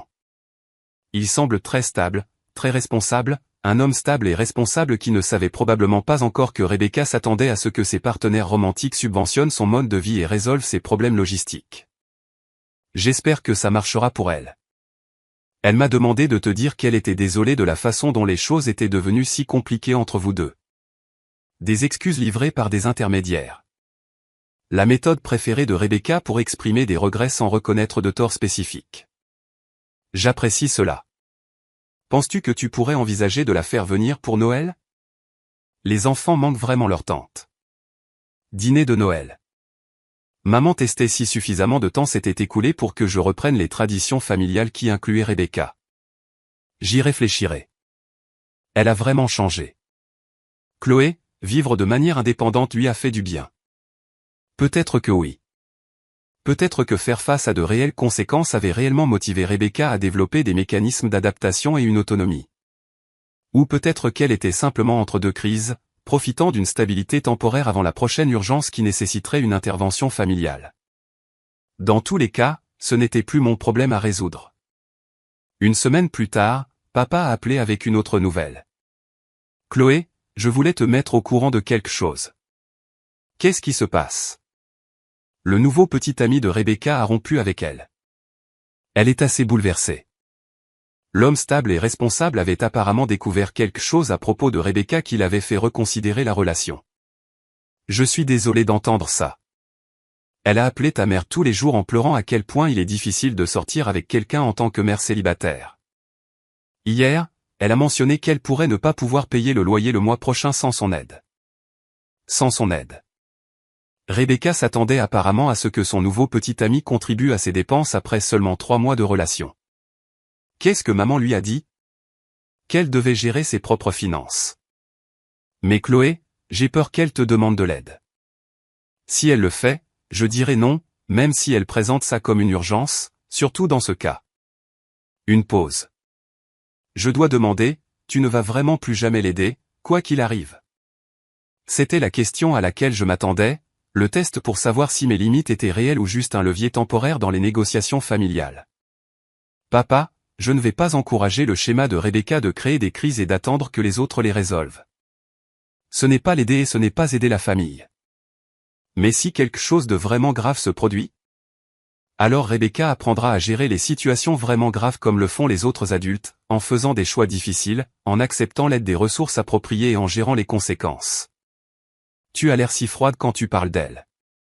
Froide.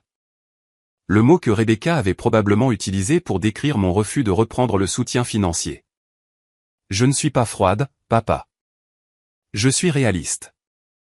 Rebecca a 31 ans, un emploi et un cerveau. Elle est capable de gérer sa propre vie si elle cesse d'attendre que d'autres le fassent pour elle. Et si elle ne peut vraiment pas y arriver, si elle se retrouve sans abri ou perd ses enfants, alors ces conséquences pourraient enfin la motiver à faire des choix différents. Le silence qui a suivi était lourd de la désapprobation de papa. Je n'aurais jamais pensé t'entendre dire ça de ta propre sœur. Il y a 5 ans, je ne l'aurais pas dit, mais il y a 5 ans, je faisais encore semblant qu'encourager la dépendance de Rebecca était la même chose que l'aimer. Après avoir raccroché, j'ai réalisé que cette conversation était inévitable. Ma famille testait ma détermination. Voulant voir si la stabilité apparente de Rebecca avait adouci ma position sur les limites. Non. Au contraire, le bref succès de Rebecca à gérer sa propre vie prouvait qu'elle était capable d'indépendance lorsque les circonstances l'exigeaient. Le fait qu'elle positionnait déjà sa prochaine crise, la rupture avec son petit ami, les problèmes potentiels de loyer, comme des urgences familiales prouvaient qu'elle n'avait en fait rien appris de fondamental sur la responsabilité personnelle. Mon téléphone a sonné 1 heure plus tard. Rebecca appelait de son propre numéro pour la première fois depuis des mois. Chloé, j'ai vraiment besoin de te parler de quoi? Je traverse une période très difficile en ce moment. Marcus, mon petit ami, il a mis fin à notre relation et je ne sais pas comment je vais gérer tout ça seul. Tout ça seul. Rebecca avait fréquenté cet homme pendant 3 mois et était déjà devenue dépendante de son soutien financier. Je suis désolé que la relation n'ait pas marché. Ce n'est pas seulement ça. Il m'aidait avec certaines dépenses et maintenant je ne sais pas comment je vais payer le loyer le mois prochain. Ça y était. La crise qui exigerait une intervention familiale. Pile à l'heure.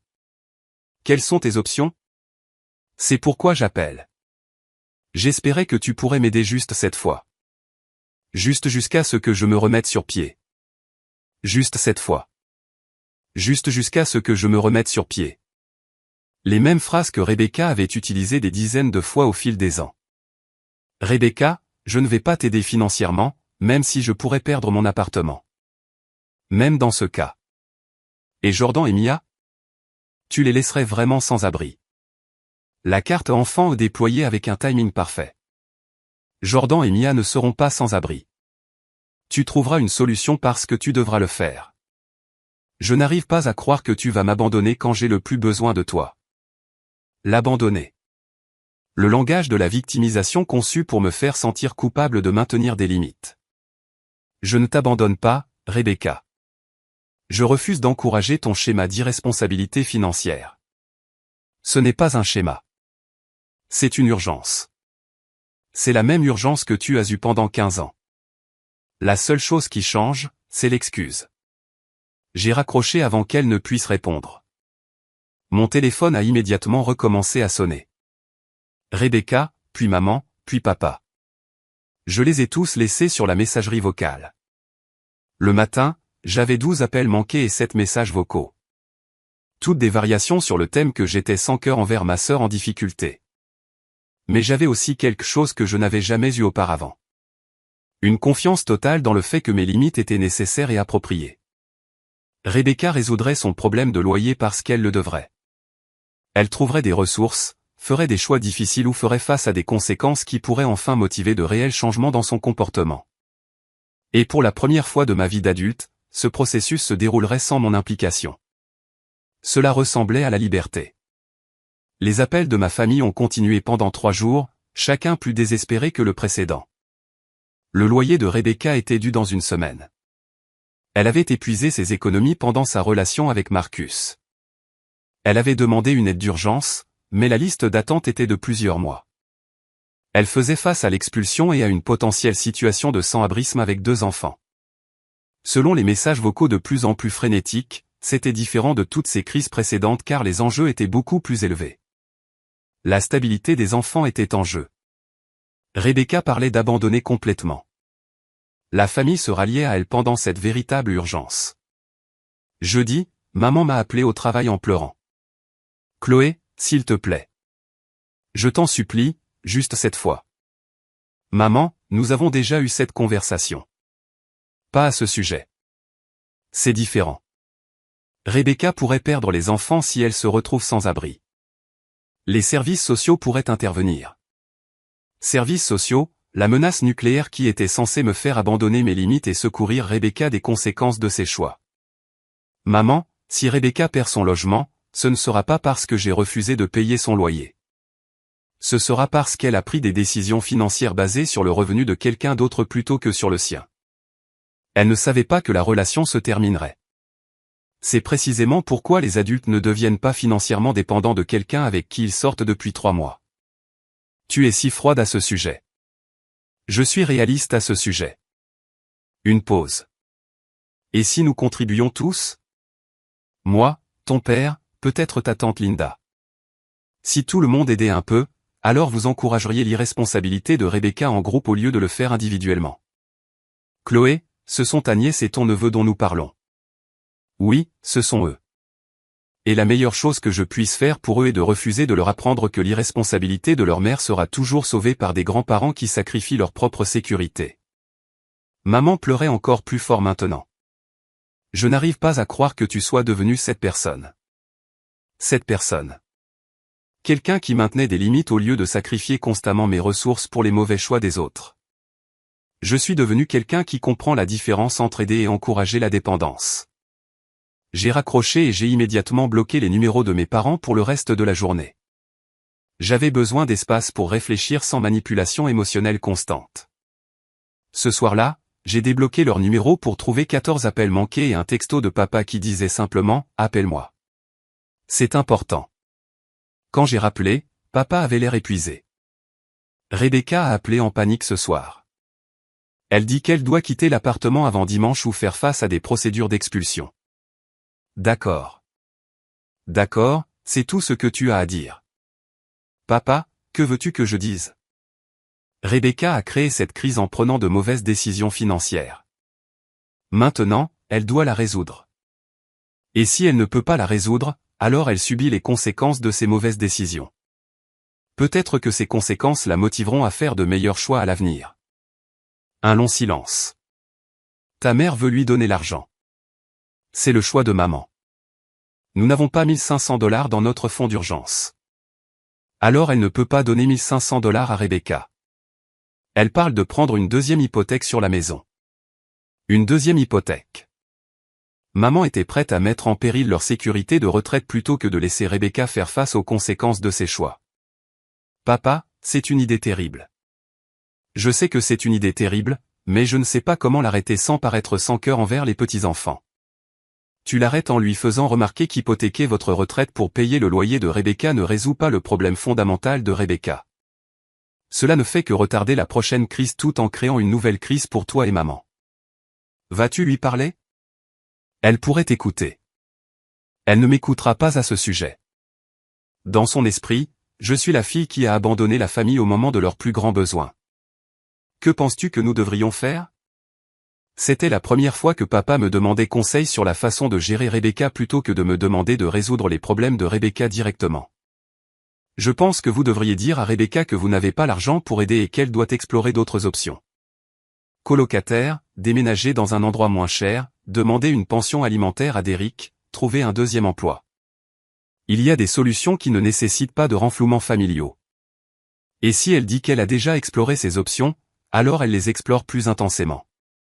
Ou elle fait face aux conséquences de ne pas trouver de solution. Une autre pause. Je continue de penser à Jordan et Mia. Ils n'ont rien demandé de tout ça. Non, ils n'ont rien demandé. Mais ils ne bénéficient pas non plus d'apprendre que l'irresponsabilité de leur mère sera toujours sauvée par des grands-parents qui sacrifient leur propre sécurité. Quand est-ce que cela est devenu si compliqué? C'est devenu compliqué quand nous avons commencé à traiter les urgences de Rebecca comme des urgences familiales au lieu de conséquences naturelles de ses choix. Après avoir raccroché, je me suis assise dans mon appartement tranquille et j'ai essayé d'imaginer ce qui se passerait pendant le week-end. Rebecca passerait probablement vendredi à appeler toutes les personnes qu'elle connaissait, cherchant quelqu'un pour lui prêter $1500. Quand cela échouerait, elle passerait samedi à pleurer auprès de maman à propos de ses enfants qui deviendraient sans abri. D'ici dimanche, maman céderait probablement et accepterait la deuxième hypothèque. Ou peut-être, juste peut-être, Rebecca résoudrait elle réellement son propre problème. Elle trouverait une colocataire, négocierait avec son propriétaire, demanderait une aide d'urgence ou découvrirait des ressources qu'elle n'avait jamais pris la peine de rechercher auparavant. Dans tous les cas, ce n'était pas mon urgence à résoudre. Dimanche soir, papa a appelé avec une mise à jour. Rebecca a trouvé une colocataire. Elle l'a fait. Une autre mère célibataire de l'école de Jordan. Elles vont partager le loyer et les charges. Une colocataire. Rebecca avait réellement résolu son propre problème grâce à ses propres efforts. C'est une excellente nouvelle. Oui. Bien que Rebecca soit contrariée de devoir partager l'espace avec les enfants de quelqu'un d'autre. Bien sûr, elle l'était. Même lorsque Rebecca résolvait ses propres problèmes, elle trouvait des raisons d'être insatisfaite des solutions qui ne correspondaient pas exactement à ses préférences. Comment maman et papa gèrent-ils cela? Ta mère est soulagée mais déçue que Rebecca ne soit pas venue nous demander de l'aide.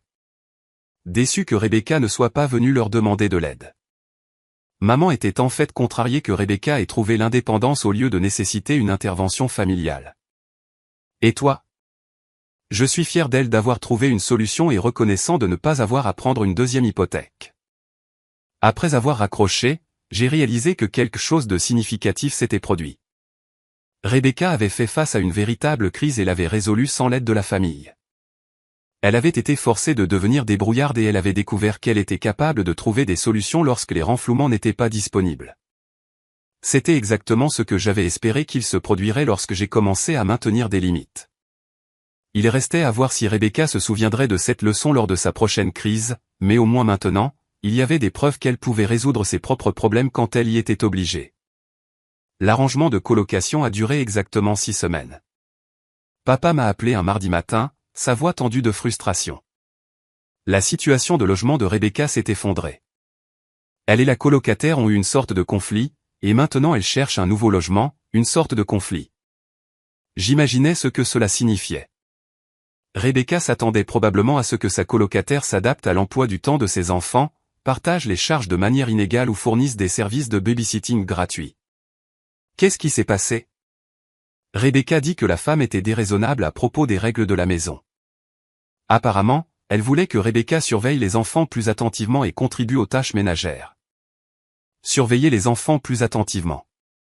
La colocataire de Rebecca avait commis l'erreur d'attendre des responsabilités parentales de base et des responsabilités ménagères partagées. Où Rebecca loge-t-elle maintenant? Chez nous. Temporairement. Temporairement. Le mot qui ne signifiait jamais temporairement quand il s'agissait de Rebecca. Papa, je sais ce que tu penses, mais c'est vraiment temporaire. Juste jusqu'à ce qu'elle trouve un autre logement.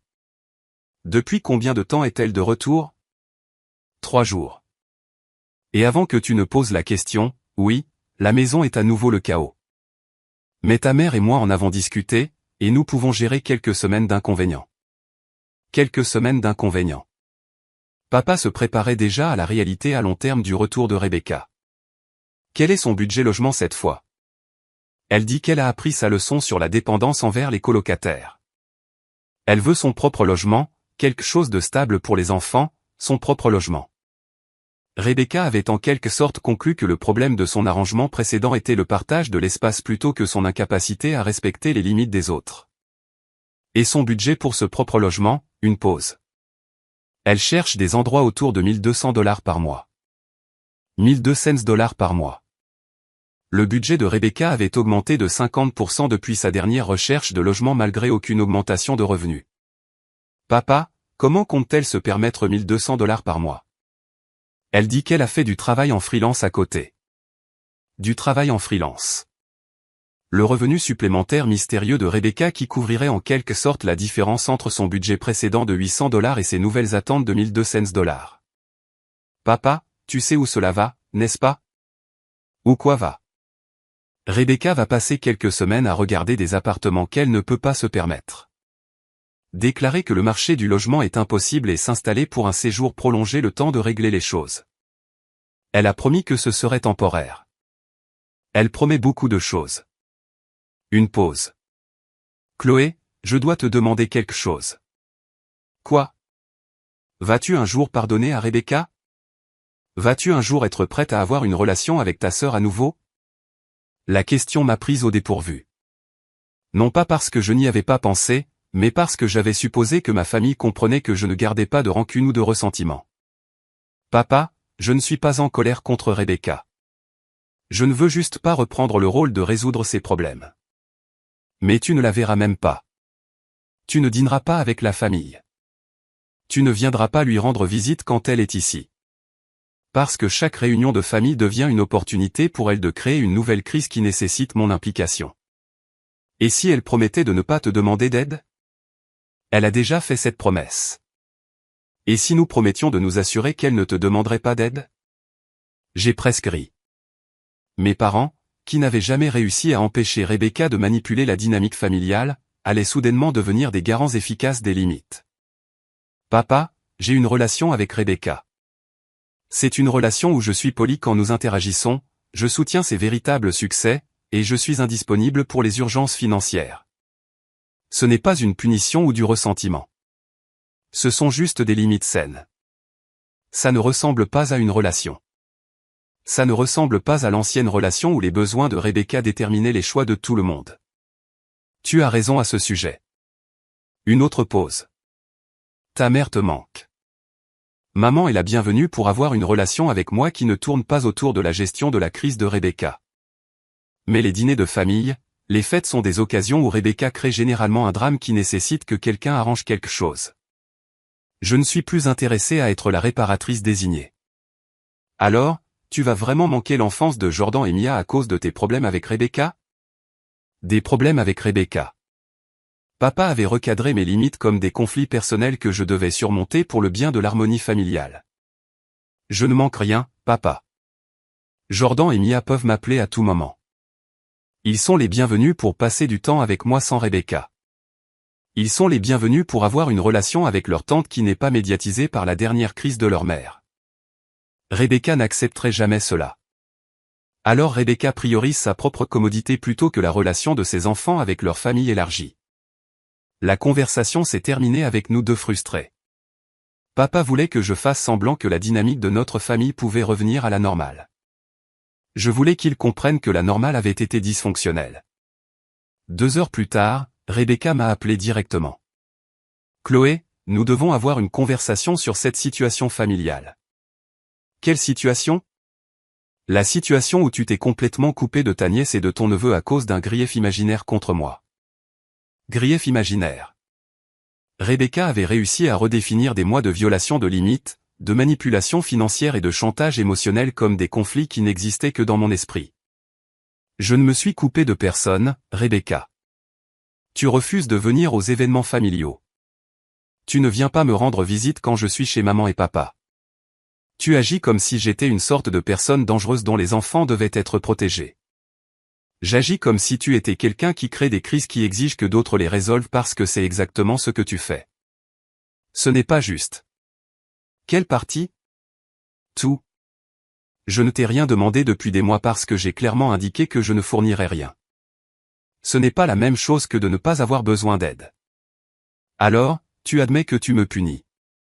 Je maintiens des limites qui protègent ma tranquillité d'esprit et découragent ta dépendance aux renflouements familiaux. Ma dépendance? J'ai été complètement indépendante depuis que j'ai emménagé dans mon propre logement pendant 6 semaines jusqu'à ce que la situation de colocation devienne inconfortable et que tu retournes vivre chez maman et papa. C'est temporaire, Rebecca. Tout avec toi est toujours temporaire jusqu'à ce que cela devienne permanent. Tu es de retour dans ta vieille chambre. Les enfants perturbent à nouveau la routine de maman et papa. Et tu regardes des appartements que tu ne peux pas te permettre en attendant que quelqu'un d'autre résolve ton problème de logement. Je n'attends personne pour résoudre quoi que ce soit. Alors pourquoi vis-tu avec nos parents âgés au lieu d'être dans un endroit que tu peux réellement te permettre? Silence. Rebecca, je ne te déteste pas. Je ne suis pas en colère contre toi. Je refuse juste de participer à la dynamique familiale où tes urgences deviennent les obligations de tout le monde. Et si une vraie urgence se produit, quelque chose de grave avec les enfants ou ma santé, alors tu géreras ça comme les autres adultes gèrent les urgences, en faisant des choix difficiles et en utilisant les ressources appropriées. Tu as vraiment changé. Oui, j'ai changé. J'ai appris la différence entre être utile et être utilisé. Et tu penses que je t'utilisais? Je pense que tu nous utilisais tous. Et nous te laissions faire parce que nous avons confondu l'encouragement de la dépendance avec l'amour. J'ai raccroché, sachant que cette conversation serait rapportée à mes parents comme preuve de mon attitude froide et impitoyable envers la famille. Mais pour la première fois, j'avais pu articuler exactement pourquoi mes limites existaient et pourquoi elles devaient rester en place. Rebecca n'était pas méchante ou malveillante. C'était quelqu'un qui avait appris que créer des crises poussait les autres à résoudre ses problèmes, et elle n'avait jamais été forcée de développer d'autres stratégies d'adaptation. Tant qu'elle ne serait pas forcée de développer ces stratégies, elle continuerait à créer des crises. Et tant que ma famille ne cesserait pas de répondre à ces crises par des renflouements, le schéma se poursuivrait indéfiniment. 6 mois plus tard, Rebecca vivait toujours chez mes parents. Le séjour temporaire était devenu permanent, tout comme je l'avais prédit. Maman avait cessé de mentionner des dates de fin pour l'arrangement. Papa avait cessé de prétendre qu'il profitait de sa retraite. Les appels de ma famille étaient devenus moins fréquents, mais plus intenses. Des invitations au dîner de Noël accompagnées de voyages de culpabilité à propos de manquer les traditions familiales. Des brunchs de Pâques qui étaient présentés comme des occasions de réparer les relations endommagées. Des fêtes d'anniversaire pour Jordan et Mia qui incluaient des sermons sur l'importance de l'unité familiale. Je les ai toutes déclinées poliment et constamment. Puis maman a appelé avec une nouvelle qui m'a surprise. Rebecca est fiancée. Fiancée à un homme nommé Kevin. Elle l'a rencontré à son travail. Il semble très gentil, très stable. Très stable. La même description qu'ils avaient utilisée pour Marcus, le petit ami qui avait duré 3 mois avant de découvrir que sortir avec Rebecca signifiait subventionner tout son mode de vie. Depuis combien de temps sortent-ils ensemble? Environ 2 mois. Mais Rebecca dit, quand on sait, on sait. 2 mois. Rebecca s'était fiancée à quelqu'un après 2 mois, n'ayant rien appris de sa précédente catastrophe relationnelle. Quand est le mariage? Cet été. Kevin est impatient de construire une vie ensemble. Kevin était impatient de construire une vie ensemble avec une femme qui vivait chez ses parents et n'avait jamais réussi à maintenir un logement indépendant. J'espère que ça marchera pour elle. Elle m'a demandé de te demander si tu serais prête à faire partie du cortège nuptial. Le cortège nuptial? Rebecca voulait que je participe à la célébration de son mariage avec un homme qu'elle connaissait depuis 8 semaines. Maman, je ne ferai pas partie du mariage de Rebecca. C'est ta seule sœur et elle épouse quelqu'un qu'elle connaît à peine après un schéma d'irresponsabilité financière et de dysfonctionnement relationnel. Ce n'est pas quelque chose que je veux célébrer. Tu es très critique. Je suis réaliste quant au schéma. Et si cette fois c'est différent? Et si Kevin est la personne qui aide Rebecca à enfin se reprendre en main? Et si cette fois c'est différent? La question que ma famille posait à propos de Rebecca depuis 20 ans, malgré des preuves accablantes que cette fois était toujours la même que la dernière fois. Maman, si Rebecca se reprend en main, je serai sincèrement heureuse pour elle. Mais je ne vais pas participer à un autre geste dramatique susceptible de se terminer par une crise. Elle te veut vraiment là. Elle veut vraiment la validation familiale pour ses choix. C'est différent de vouloir que je sois là.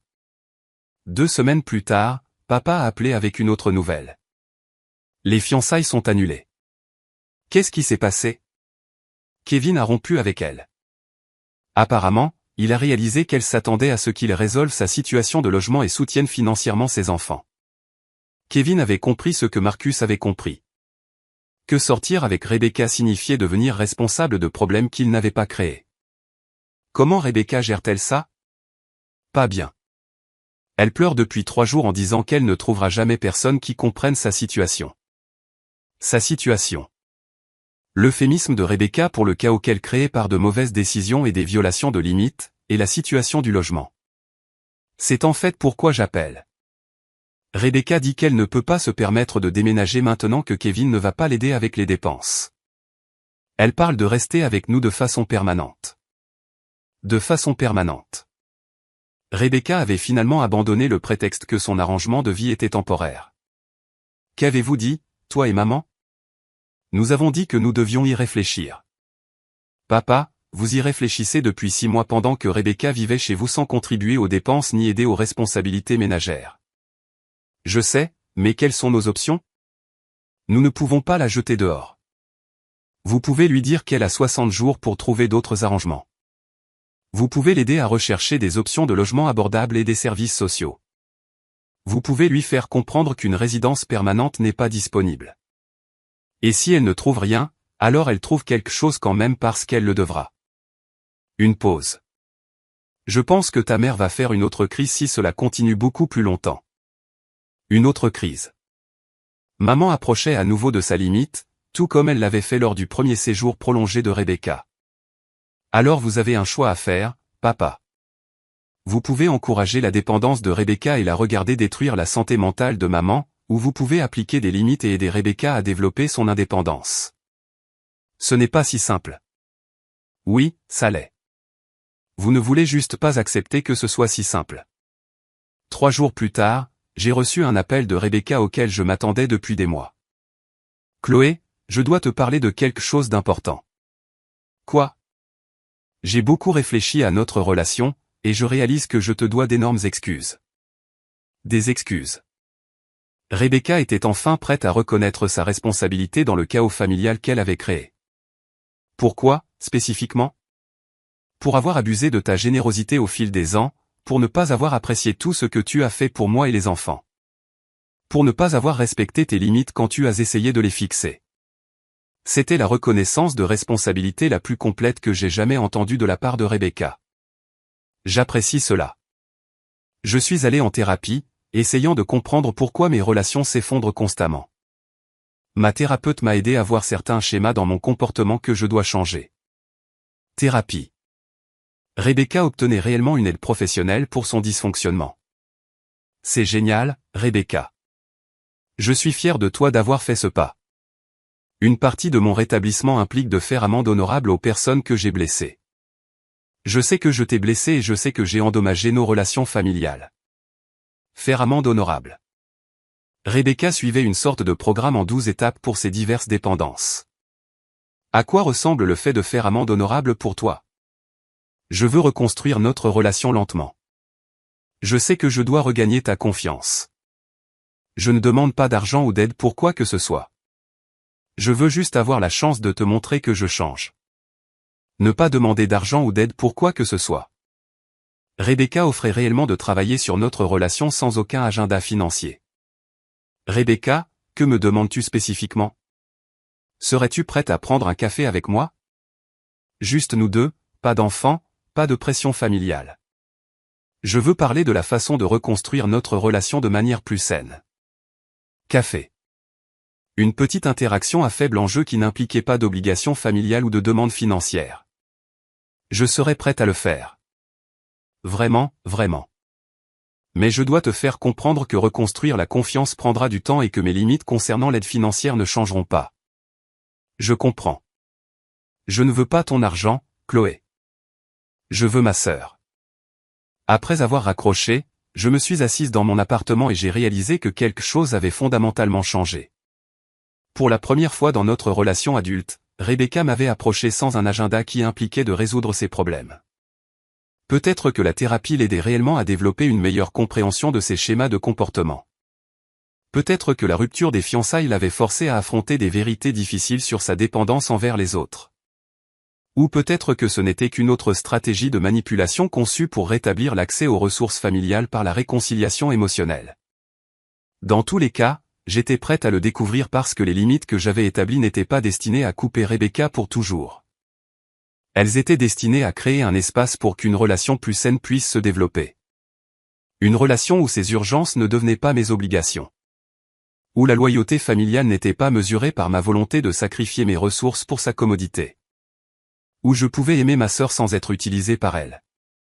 Si cette relation était possible, je voulais l'explorer. Et si elle n'était pas possible, j'avais appris que je pouvais avoir une vie paisible et épanouissante sans gérer constamment les crises des autres. 2 semaines plus tard, Rebecca et moi nous sommes rencontrés pour un café dans un lieu neutre en centre-ville. Elle avait l'air différente, plus posée, moins frénétique. Elle s'était fait couper les cheveux et portait des vêtements qui lui allaient correctement au lieu de l'apparence constamment stressée qu'elle avait maintenue pendant des années.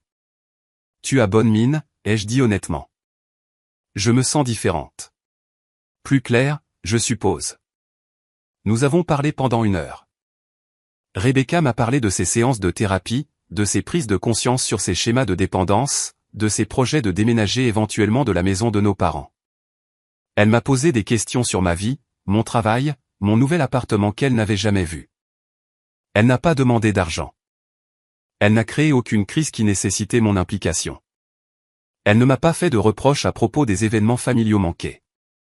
Pour la première fois dans notre relation adulte, nous avons parlé comme 2 personnes qui se souciaient réellement l'une de l'autre sans que l'une d'elles n'ait besoin de quelque chose de l'autre. C'était exactement le genre de relation que j'avais espéré possible si Rebecca apprenait un jour à gérer sa propre vie. Quand nous nous sommes dit au revoir, Rebecca m'a serré dans ses bras et m'a dit « Merci de ne pas avoir renoncé à moi, même quand je te donnais toutes les raisons de le faire. » Je n'ai jamais renoncé à toi, Rebecca. J'ai juste renoncé à être ta solution à tout. Je comprends la différence maintenant. En rentrant chez moi, j'ai réalisé que j'avais appris quelque chose d'important sur les limites, la famille et l'amour. Parfois, la chose la plus aimante que l'on puisse faire est de refuser d'encourager la dysfonction de quelqu'un. Parfois, protéger sa propre tranquillité d'esprit crée un espace pour que des relations plus saines puissent se développer. Parfois, dire non à des schémas destructeurs est le seul moyen de dire oui à une connexion authentique. Je n'avais jamais été égoïste de vouloir des limites de base et une autonomie personnelle. J'avais été intelligente de me protéger d'être utilisée, même lorsque cette protection était qualifiée de sans cœur par des personnes qui bénéficiaient de mon sacrifice. La famille Morrison apprenait lentement de nouveaux schémas d'interaction. Des schémas basés sur le respect mutuel plutôt que sur des renflouements automatiques. Des schémas où les choix de Rebecca étaient sa responsabilité. Où la retraite de mes parents n'était pas constamment interrompue par des crises artificielles, où l'amour était exprimé par le soutien plutôt que par l'encouragement de la dépendance. C'était la famille que j'avais toujours voulu mais que je n'avais pas su comment créer jusqu'à ce que j'apprenne le pouvoir d'un simple mot. Non. Rebecca avait maintenant son propre appartement, un emploi qu'elle aimait, et des relations qu'elle maintenait sans manipulation financière. Jordan et Mia avaient un logement stable, une fréquentation scolaire constante, et une mère qui apprenait à résoudre les problèmes au lieu de simplement les créer. Maman et papa avaient retrouvé leur retraite paisible, leur mariage restauré, et leur maison récupérée.